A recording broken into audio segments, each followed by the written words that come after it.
হাসির রাজা, জ্ঞানের রাজা, রসিক রাজা।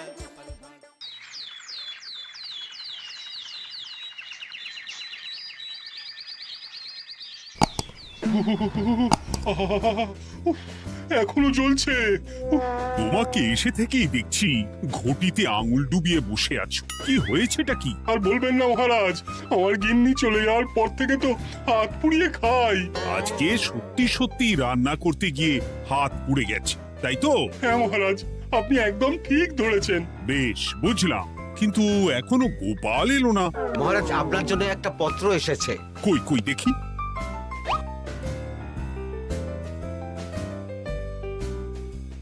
ঠিক আছে, তুমি এখন এসো।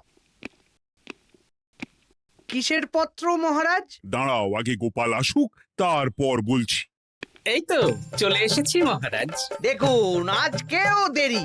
আপনি কিছু গোপালকে বলেন না বলে লাই পেয়ে পেয়ে গোপাল আপনার মাথার উপরে উঠে গেছে। আমার নাম কি চুল নাকি যে মাথার উপরে উঠবো? আপনিও পারেন বটে। আমার নিজেরটাকেই চুল নেই। বাদ দাও, শোনো, আমি একটা নিমন্ত্রণ পত্র পেয়েছি। পাহাড়পুর রাজ্যের জমিদার বল্লভ নারায়ণ আমাকে নিমন্ত্রণ করেছেন। এ তো বেশ সুসংবাদ মহারাজ। পাহাড়পুর অপূর্ব সুন্দর রাজ্য, আপনি ঘুরে আসুন মহারাজ। না না না না না, আমি একা যাব না, তোমাকেও যে যেতে হবে। আজ বিকেলেই বেরোবো, তুমি জামা কাপড় গুছিয়ে রেখো। এ আমার পরম সৌভাগ্য মহারাজ। এ কি মহারাজ, গোপাল কেন যাবে? আমি কি দোষ করেছি? আমাকেও নিয়ে চলুন। না না না, তুমি রাজ্যের মন্ত্রী, আমি বেশ কিছুদিন থাকবো না, তাই রাজ্যটা তোমাকেই সামলাতে হবে। আচ্ছা আচ্ছা, আপনি তো রানীমাকেও নিয়ে যেতে পারতেন। আমি কোথায় কাকে নিয়ে যাব সেটা আমার একান্তই ব্যক্তিগত ব্যাপার। তুমি বেশি বোঝাতে এসো না মন্ত্রী। বেশ।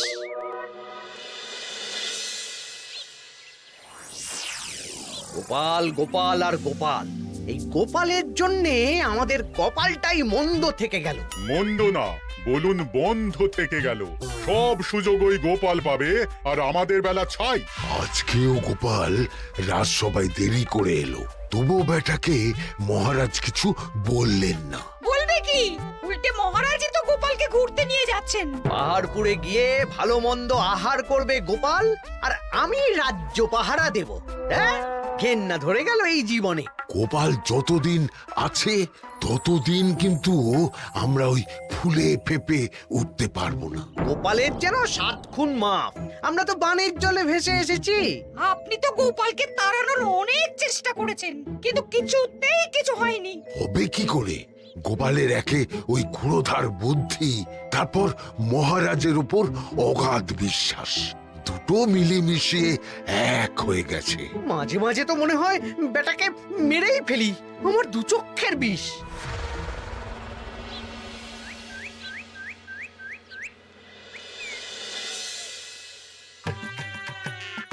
বলছি গিন্নি, কি এত তুমি পোটলায় বাঁধছো বলো তো? এত দূরের রাস্তা, তাই শুকনো খাবার ভালো করে বেঁধে দিচ্ছি। হ্যাঁ, তা কি কি দিয়েছো শুনি? ভিজে চিড়ে দিয়েছি, মুড়ি, নারকোল কুচো, চিনি দিয়েছি। হ্যাঁ, ব্যাস, আর কিচ্ছু দিতে হবে না। আমার সাথে তো মহারাজও যাচ্ছেন। আমি একটু বেশি করে দিয়েছি গো। দূর, সে কথা বলিনি। মহারাজ যাচ্ছেন তো, তাই মহারাজও নিশ্চয়ই রাজবাড়ি থেকে ভালো মন্দ খাবার নিয়ে আসবেন। যে যার নিজের তালে থাকে। কি আর করবো গিন্নি, উদরকে আদর করে যা সুখ তার অন্য কিছুতে নেই। বেশ বেশ, সাবধানে যেও। হ্যাঁ, তুমিও সাবধানে থেকো কিন্তু।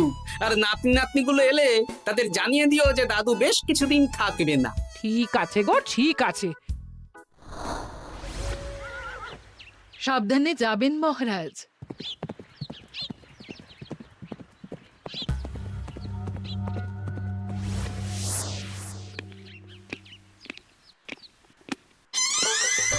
তুমি হুটহাট করে কোথায় চলে যাও বলো তো? আমি বিকেলে তোমার জন্য মুচমুচে বেগুনি ভেজেছি। সে ঠিক আছে, কিন্তু তোমাকে এখন রান্নাঘরে থাকলে হবে না গিন্নি। ও মা, রাতের খাবার কে করবে শুনি? আমি তো এখন একটু একটু রান্না শিখে গেছি। এখন তোমাকে অন্য কাজ করতে হবে। কি কাজ? শোনো, বুঝতে পেরেছো তো? একদম জলের মতো পরিষ্কার বুঝে গেছি। তাহলে আর দেরি না করে যাও।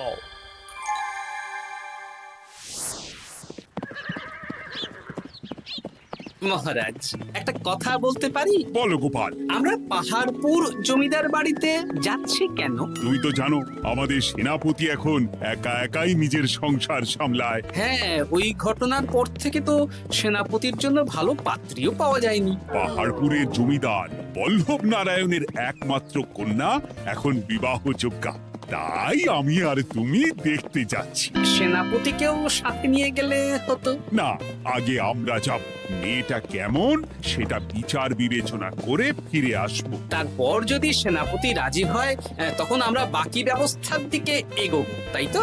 একদম তাই। আর তোমার চেয়ে ভালো মানুষ চেনার ক্ষমতা আমার জানা আর কেউ নেই, সেই জন্যই তো তোমাকে নিয়ে এলাম। এ আমার পরম সৌভাগ্য মহারাজ।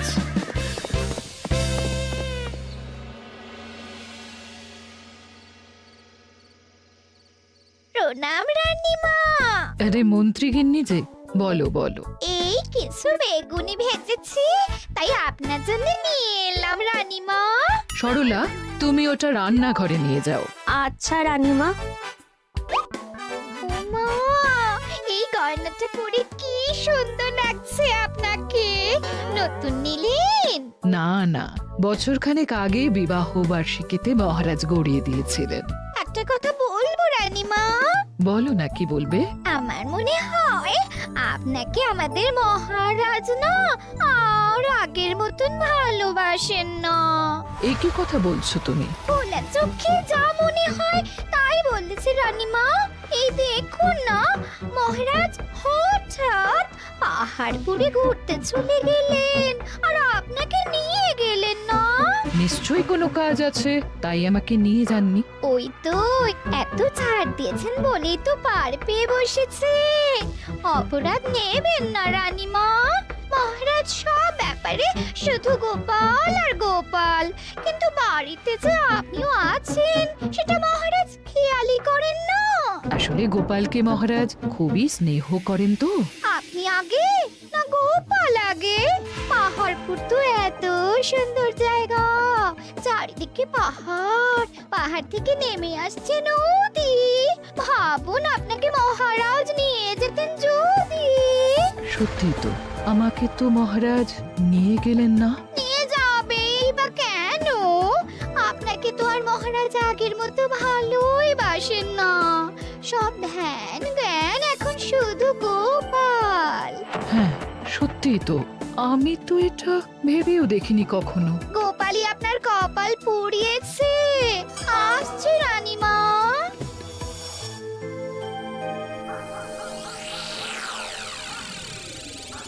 কি গো গিন্নি, আমি যেমন যেমন বলেছি তুমি তেমন তেমন রানীমাকে বুঝিয়েছো তো?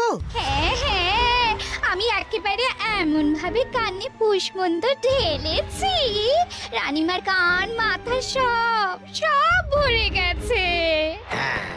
এবার শুধু মাঝে মাঝে ইন্ধন জুগিয়ে যেতে হবে, বুঝলে?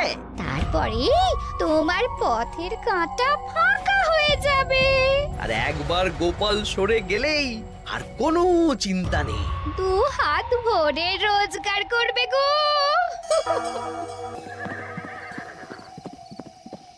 কি কেমন লাগছে যাত্রা?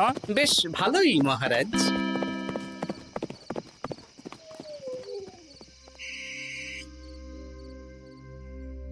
রানীমা, খাবার কি আমি এই ঘরে নিয়ে আসবো? না, আজ আমি কিচ্ছু খাবো না, কিচ্ছু না, খিদে নেই, যাও। এ কি রানীমা, আপনি তো সেই দুপুরের পর কিছুই খাননি। তোমাকে একবার কিছু বললে তুমি বুঝতে পারো না? বলেছি তো আমার খিদে নেই, আমাকে বিরক্ত করো না, যাও।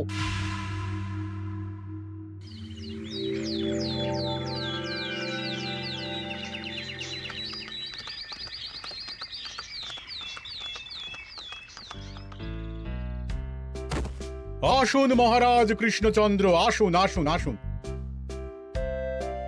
কি সুন্দর জায়গায় পাহাড়পুর, মনে হচ্ছে বেশ কিছুদিন থেকে যাই। তা থেকে যান না। এখন যে কাজে এসেছি সেটা আগে করে নি, তারপর যদি সব ঠিকঠাক, তখন তো আবার আসতে হবে। তাও ঠিক। এই বিমলা মা, এদিকে আয়। এই নিন কমলা লেবুর শরবত। বেশ সুন্দরী দেখতে মহারাজ। নিজের মেয়ে বলে বলছি না, বিমলা সব কাজ নিজের হাতে করে। বাড়িতে পাঁচটা দাস দাসী আছে, তাদের কাজই করতে দেয় না। বাহ বাহ বাহ, ভালোই তো। আপনার মেয়েকে তো বেশ লক্ষ্মীমন্ত দেখতে। ও অনেক ছোটবেলায় মাকে হারিয়েছে, কিন্তু নিজের ইচ্ছে পড়াশুনো রান্না বান্না সব শিখেছে। যেমন হাতের রান্না তেমনই মাথায় বুদ্ধি। রান্না তো খেলেই বুঝতে পারবো। হ্যাঁ, আজ দুপুরে সব রান্না তো নিজের হাতেই করছে। আমি ওকে কিছু প্রশ্ন করতে চাই।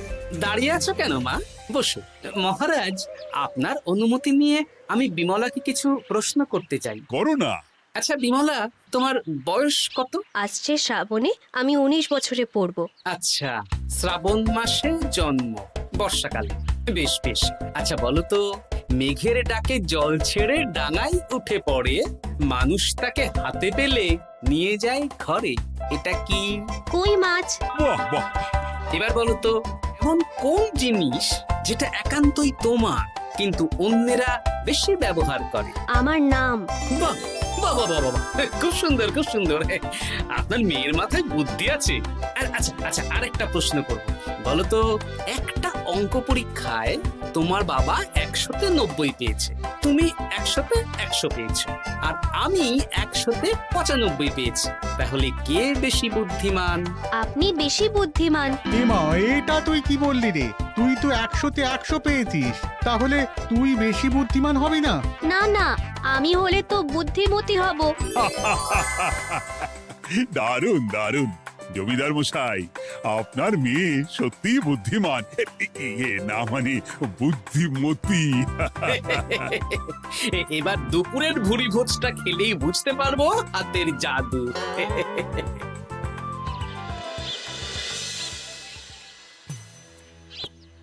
রানীমা, বেলা হয়ে গেছে, এভাবে না খেয়ে থাকবেন না, আপনার শরীর খারাপ করবে। তোমাদের মহারাজ আসুক, তারপরে খাবো।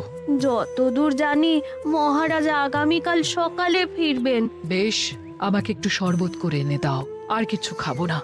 আচ্ছা রানীমা।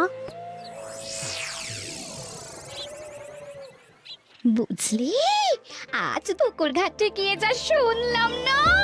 কি শুনলে? রানীমা গতকাল বিকেল থেকে কিচ্ছু খাচ্ছেন না, মহারাজের ওপর রাগ করে। এখন রানীমার রাগ, এরপর ভাগ গোপাল ভাগ।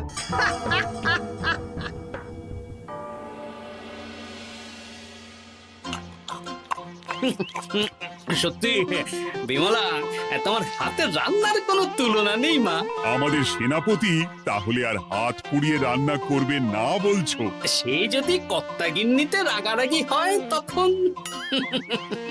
মা আমার লজ্জা পেয়েছে। তা আপনাদের কোনো আপত্তি নেই তো? কি যে বলেন, আপনার রাজ্যের সেনাপতি বলে কথা। বলছি, বিমলাকে তো আমাদের সেনাপতি দেখলো না, তাহলে বিমলার একটা তৈলচিত্র আছে, আমি আপনাকে বরং সেটা দেব, আপনি ওনাকে গিয়ে দেখাবেন। সেই ভালো হবে, আমাদের খুব পছন্দ হয়েছে। তাহলে সেনাপতি রাজি হলে আমরা বিবাহের তারিখ চিঠিতে জানিয়ে দেব। আচ্ছা মহারাজ।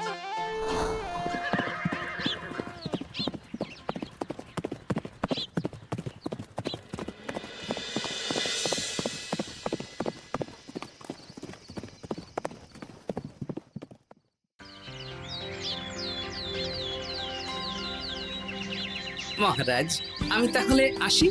যাওয়ার পথে আমি সেনাপতির সাথে কথা বলে নেব। হ্যাঁ হ্যাঁ গোপাল, এসো। বেশ ভালোই কাটলো পাহাড়পুরে। হ্যাঁ মহারাজ, অনেক ধকল গেছে, যান গিয়ে বিশ্রাম নিন।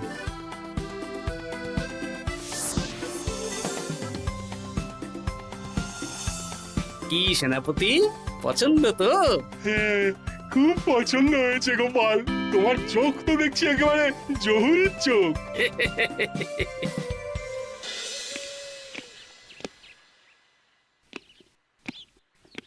চিরটা কাল আপনি ওই গোপাল গোপাল করে কাটিয়ে দিন।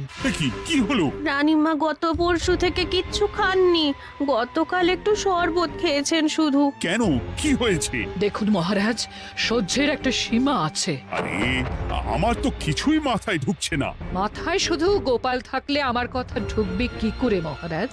আপনি আমাকে আর আগের মতো ভালোবাসেন না মহারাজ। এসব কি বলছো রানী? ঠিকই বলছি, আপনি খেয়ালই করেননি যে আমি গলায় আপনার পছন্দের পান্নার হার পরেছি মহারাজ? আরে আমাকে বলার সুযোগ দেবে তো। দেখুন, আপনি পাহাড়পুরে ঘুরতে গেলেন, গোপালকে নিয়ে গেলেন। আমারও মনে হয় কোথাও ঘুরতে যাই মহারাজ। আরে গোপালকে নিয়ে যাওয়ার প্রয়োজন ছিল, তাই নিয়ে গেছি। গোপাল তো আপনার প্রিয়জন, তাই ওকেই আপনার প্রয়োজন। আমি তো কেউ না। দেখো, গোপাল আমার সব বিপদে আপদে পাশে থাকে, তাই ওকে ভরসা করি, সেটা তো তুমি খুব ভালো করে জানো। আজকের পরে হয় গোপাল থাকবে, না হলে আমি থাকবো। না না না, এ হতে পারে না। গোপালকে আমি সরাতে পারবো না, আর কাউকে সরানোর জন্য কোনো কারণ তো চাই। আর কারণ যদি আমি দিয়ে দিই? কি কারণ? আপনি গোপালকে বলবেন আমার সাথে আপনার ঝগড়া হয়েছে। বেশ, তাতে কি? আপনি গোপালকে বলবেন ও যেন আমাকে বলে আপনার কাছে ক্ষমা চাওয়ার জন্য, আর আমি ক্ষমা চাইবো না। ব্যাস, আপনি এই সামান্য কাজটা গোপালকে করতে না পারার জন্য ওকে তাড়িয়ে দেবেন, ওকে মাত্র 7 দিন সময় দেবেন। ব্যাস। ঠিক আছে, আমি এক্ষুনি গোপালকে ডেকে পাঠাচ্ছি। দেখো গোপাল, এখন যদি রানী আমার কাছে ক্ষমা না চায়, তাহলে কিন্তু আমি বাধ্য হব তোমাকে রাজসভা থেকে তাড়িয়ে দিতে। আচ্ছা মহারাজ, বুঝেছি। রানীমা আপনার কাছে ক্ষমা চাইবেন, কিন্তু তার জন্যে আপনাকে আমার কথা মতো কিছু কাজ করতে হবে মহারাজ। কি কাজ বলো? বুঝেছেন? হ্যাঁ। না গোপাল, আমি মহারাজের কাছে ক্ষমা চাইতে পারবো না। দেখুন রানীমা, আমার মনে হয় আপনার ক্ষমা চাওয়াই উচিত। পুরুষ মানুষের মন বলে কথা, যদি বেশি দিন আপনি মহারাজের সাথে এরকম তিক্ত সম্পর্ক রাখেন, তাহলে কিন্তু মহারাজের মন অন্যদিকেও চলে যেতে পারে। এমনিতেও কি গোপাল? না, কিছু না রানীমা, শুধু এটুকু জেনে রাখুন, রাজবাড়ির মাঠে বাঁশ বাঁধা হবে। মানে কেন?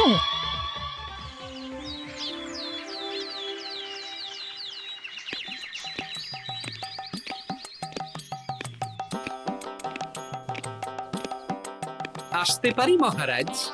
হ্যাঁ, এসো এসো। বলছি, আমি তাহলে জমিদার বাড়িতে বিবাহের দিনক্ষণ ওই চিঠি লিখে জানিয়ে দিচ্ছি। হ্যাঁ, জানিয়ে দাও গোপাল। আর কি কি কেনাকাটা করতে হবে সেটার একটা তালিকা বানিয়ে ফেলো। আচ্ছা মহারাজ, মেয়ের শাড়ি আপনি নিজে পছন্দ করে কিনবেন তো? হ্যাঁ, ওই শাড়িওয়ালাকে আজকে দুপুরেই আসতে বলো। আচ্ছা মহারাজ। বিয়ের শাড়ি, কেনাকাটা, এসব কি মহারাজ?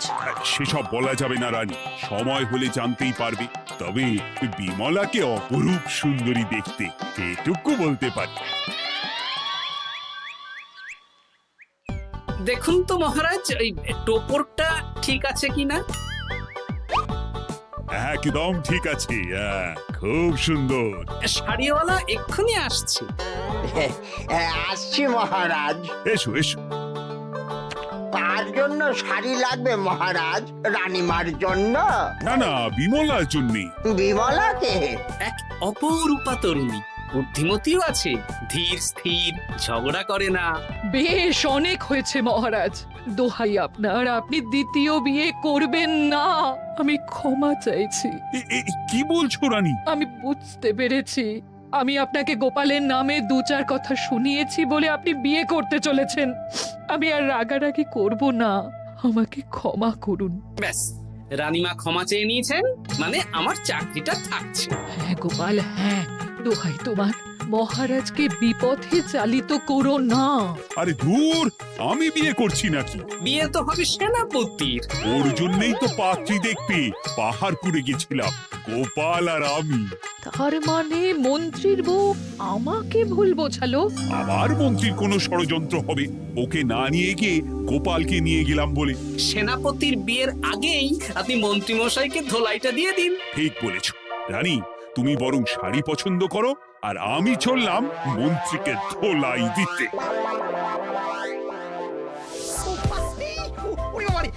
তুমি এত নীচ, তোমার গিন্নিকে দিয়ে রানীর কানে বিষ ঢালা?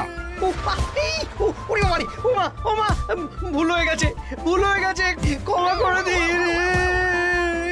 এখন মন্ত্রীমশাই ভ্যাঁ করছেন, কদিন পরে সেনাপতির বিয়েতে প্যাঁ হবে ছাদনা তলায়।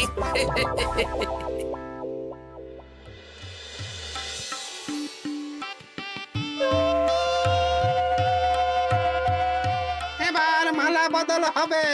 এবার বুঝবে মালার কি জ্বালা। কি বললে? হ্যাঁ?